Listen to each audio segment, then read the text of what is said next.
I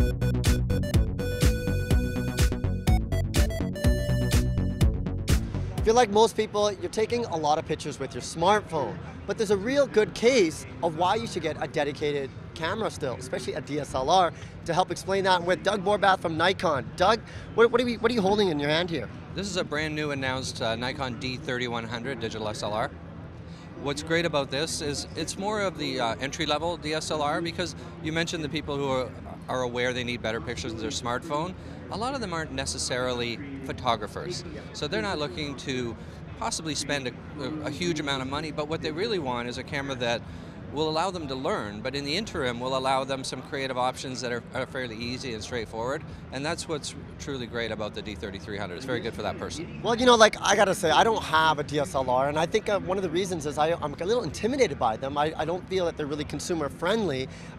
Has the market kind of like understood guys like me and tried to make it a little more easier and friendly to use? Yeah, Nikon has really taken that to heart with the D3300 and even with its predecessors. More so with this camera. It has what's called a built-in guide mode, and the guide mode is a pictorial menu system that allows people to select from different options on how to shoot. So if it's, say, a sports mode, it can increase the shutter speed, and it has all kinds of presets in it. And the great thing about it is the consumer doesn't actually have to learn how to be a photographer. They don't even have to know what shutter speed is, but they can get better photos in different circumstances. So basically, they just need to know what kind of context or what they're shooting, say like sports, for instance, and the guide mode would allow them to get the best optimal pictures in.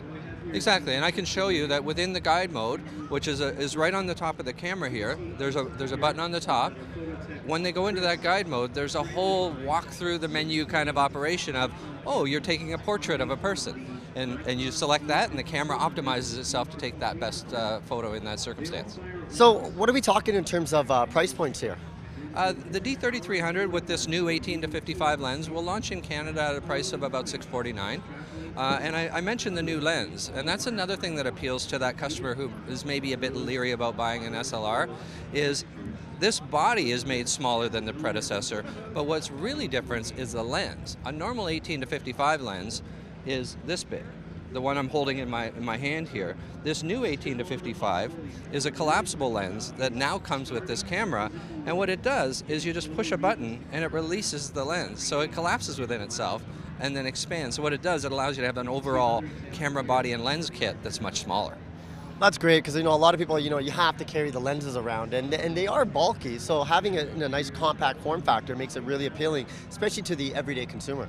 Yeah, because if you look at why people sometimes have been reluctant to buy a DSLR, concerns about complication and concerns about size are an issue. We address the complication with the guide mode, and now we've addressed the size as well. That's awesome. Is this on the market right now? This will be available in February 2014. February 14. If people are interested, where do they go to get more information on it? They can go to Nikon.ca. Nikon.ca, and of course, if you need to get any more information in the tech world, gadgets, gizmos, you name it, head to our website, getconnectedmedia.com.